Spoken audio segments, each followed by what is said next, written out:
He actually showed up on day one with a Bible, and he wants them to believe he's this Bible, sweater wearing cashmere little old man. I mean, you hear these testimonials and you hate P. Diddy. You hate Sean Combs. I gotta say, this Diddy is a really hard guy to figure out. He's allegedly so jealous of Kid Cudi just dating Cassie that he firebombs his car. And it wasn't even a Tesla. But then he pays another man so we can watch the guy in front of him. Love is complicated, and we should lock him up and throw away the baby oil. Yes, we have to talk about this Diddy case. At a certain point, I took a decision not to report on this again. When you take a look at this, Diddy's defense team may just play B. Maher's closing argument to the jury because the way he sees it, Cassie had an option to leave, but she decided to stick around. That is according to TMZ. B. Maher's segment actually highlight a lot of things. Watching Fox News the other day, they said Diddy might walk away. On this clip, we are going to take an exclusive look into what is going on exactly. I have a couple of videos I'm going to show you. But before I do that, if you love what I'm doing here, please subscribe. And if possible, share the video. Bring in David Gelman, former prosecutor and a criminal defense attorney. David, welcome. Hey, Mike, good to be here. So in week 2 of testimony, jurors heard from a dozen witnesses as prosecutors try to prove sting and racketeering. What are your expectations when court resumes tomorrow?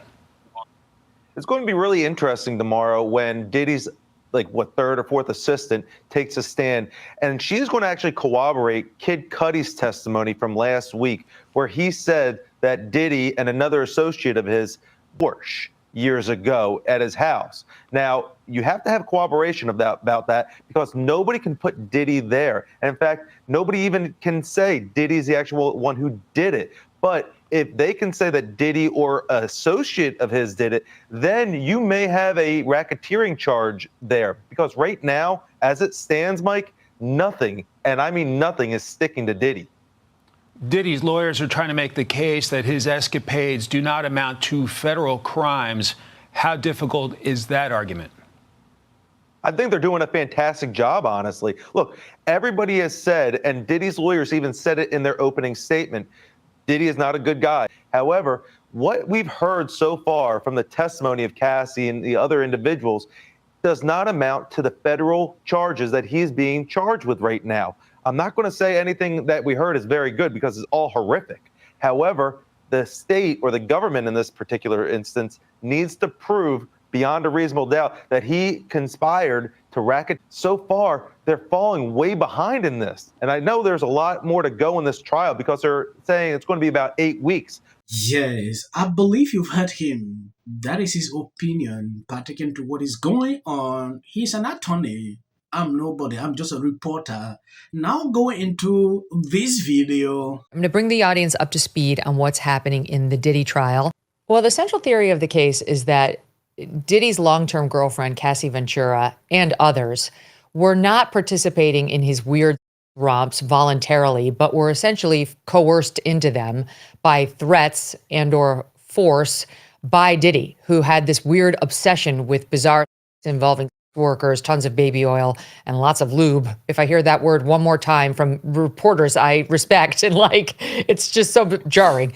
In any event, that I used to think that this revolved solely around the workers, who they definitely have proven he used regularly. But I was corrected on that by a source close to the case, that the theory is that the girlfriends themselves were being, because while they may or may not have been voluntarily participating in some of these so-called freak-offs, in many of them, they were doing it just because they were being threatened by Combs, either threatened with a beating or threatened with the exposure of tape that he had made of them while they'd been doing earlier freak-offs. And that's really where the prosecution's going to make thing. There's no question they've proven transportation of, they've got that, and each one of those is potentially a 10-year sentence. So he's definitely looking at some very serious jail time on the least of the serious charges, which I just think they've proven 6 ways from Sunday. And then there's the big claim, which is RICO, racketeering conspiracy. And for that, you have to prove that somebody's basically running a crime organization, that he lives in crime. He regularly engages in crime with the help of those around him. And to prove RICO, you only need 2 predicate acts, so 2 acts of crime. The prosecutors have spent this trial so far, we're in week 2 or beginning of week 3, by proving multiple. I mean, multiple. They opened the case with that infamous videotape from the Intercontinental in LA of Diddy beating Cassie Ventura outside in that hallway and then dragging her back into the hotel room. Right there, you've got assault back. And there's been multiple testimony introduced of him beating her several times. Right now, they're in the midst of trying to prove that he blew up or tried to Kid Cudi's car. This is another singer who testified himself about how Diddy and he were seeing the same woman, this Cassie Ventura, the star witness. He didn't realize that she was still with Diddy, but when Diddy found out, he went over to his assistant's, Diddy's assistant's house. She just left the witness stand, saying, her name is Capricorn Clark. She said he came, he was brand. Yes, the way Meghan Kelly is looking at this is like this guy will be found guilty of all these. But when you look at this attorney on Fox News, contrary to what she said, total different scenarios. Like I said, people have different opinions on these reasons. It is extremely difficult to actually even report on these as a result of these. If these people can have different ideas, then who am I to even comment on topics like this? When I look at it, hmm, I don't want any person that is doing this kind of thing into the society. Yeah, they need to be behind bars. That is my opinion. But when I continue to look deep into what people are saying, B's opinion is that Cassie had the options to leave.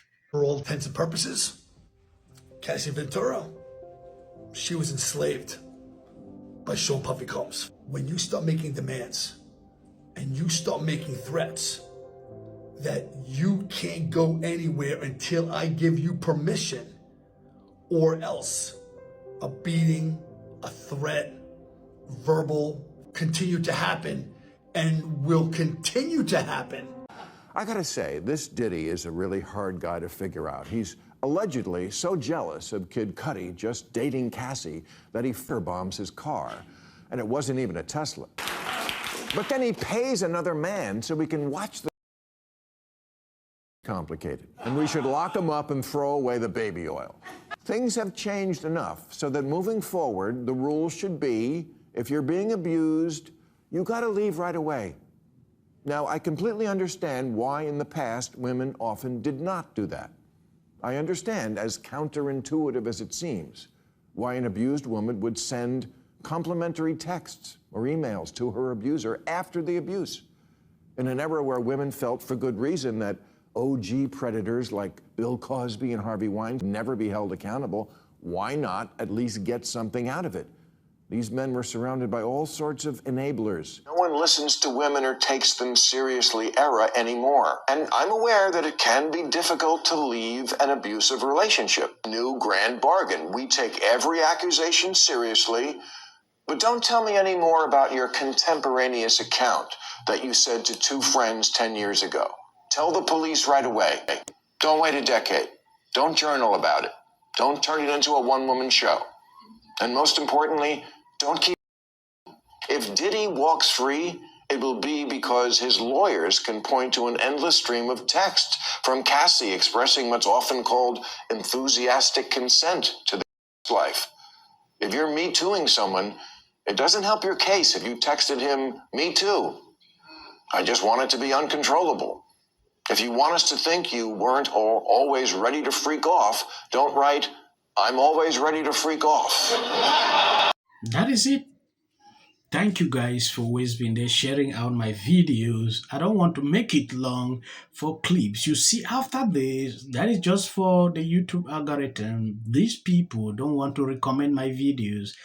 Please share the video. I'm begging. I'm on my knees.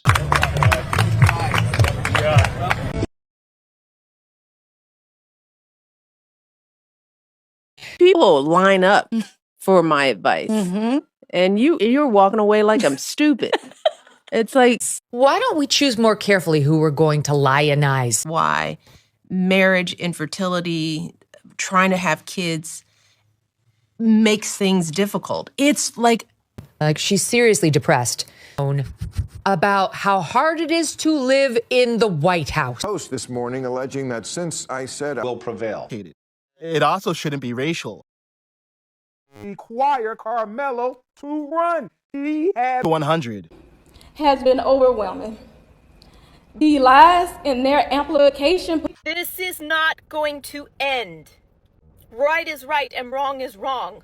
All good. If you see any clips after this, that is just for the YouTube algorithm. what if he says self-defense? There's no self-defense because kids in here and resolve this issue is called conflict resolution. Again, the evidence is still coming in. This is definitely a self-defense case because it always is one until you...